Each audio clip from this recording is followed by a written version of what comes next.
Dans ce débat, si on ne peut pas encore tirer tous les enseignements de la crise que nous traversons, évidemment,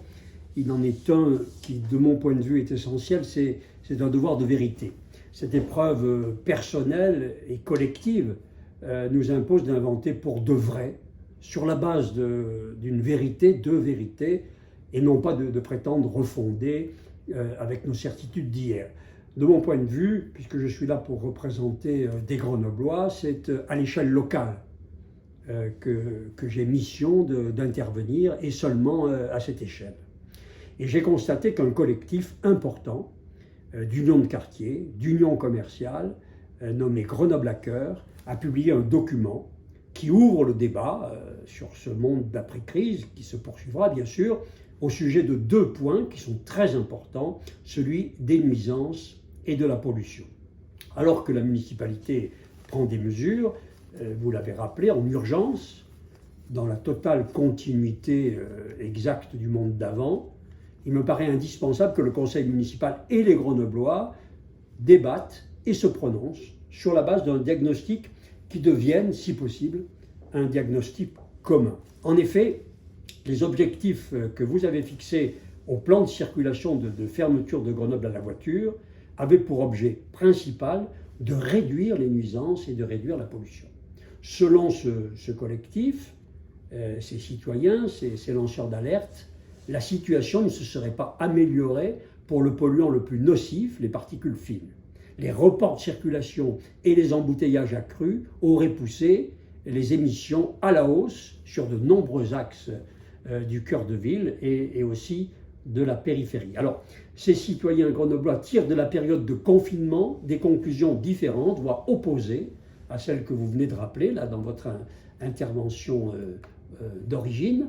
de début de conseil, et que vous diffusez dans les médias sur le site de la ville. Pour ces associations, leurs analyses sont confirmées par les 2 mois qui viennent de s'écouler. C'est pourquoi, me semble-t-il, c'est très important que nous y voyions clair ensemble. Ils rappellent que parmi les polluants de l'air qui fragilisent les voies respiratoires, les particules fines portent le plus atteinte à la santé, ça nous en sommes d'accord, favorisant le cancer, les problèmes cardiovasculaires, les accidents vasculaires cérébraux,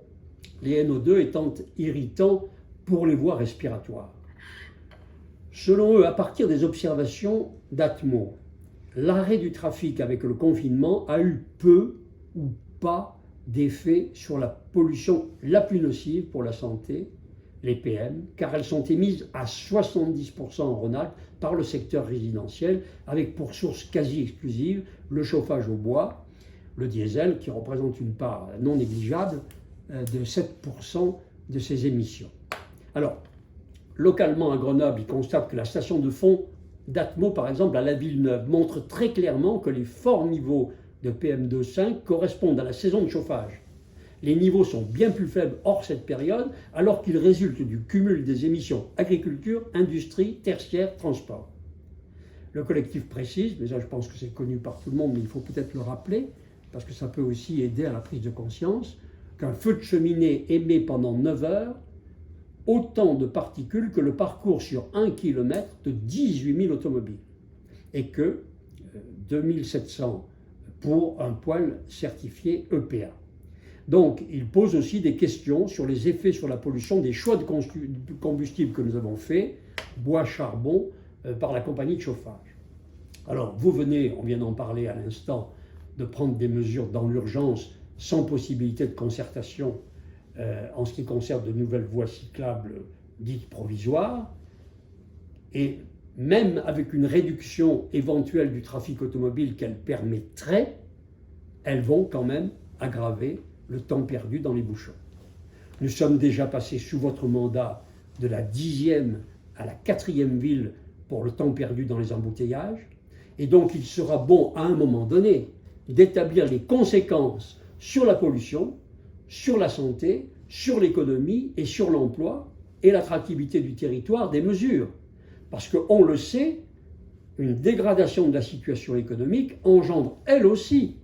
des décès prématurés, et les modèles existent qui permettent de le mesurer. Or, dans les termes du débat actuel, on ne les connaît pas. La question que je voudrais poser, c'est de savoir si ces nouvelles mesures permettent de réduire significativement les particules fines les plus nocives pour la santé. Par cette question, et avec la lettre ouverte que nous a adressée le collectif Grenoble à cœur, moi je souhaite que le conseil municipal engage un débat serein sur des bases scientifiques établies afin que les politiques mises en œuvre atteignent l'objectif que nous partageons tous, évidemment, qui est la protection de la santé de nos concitoyens. Et selon les données établies par ce collectif, les mesures prises par votre municipalité n'ont pas amélioré cette protection. Alors, est-ce que vous pouvez aujourd'hui ou demain, à l'occasion d'un autre débat, livrer toutes les informations avec tous les aspects qui permettent aux Grenoblois d'en juger en connaissance de cause et d'effet? Je pense que pour préparer l'avenir, ce sont des éléments qui seront indispensables à notre débat collectif.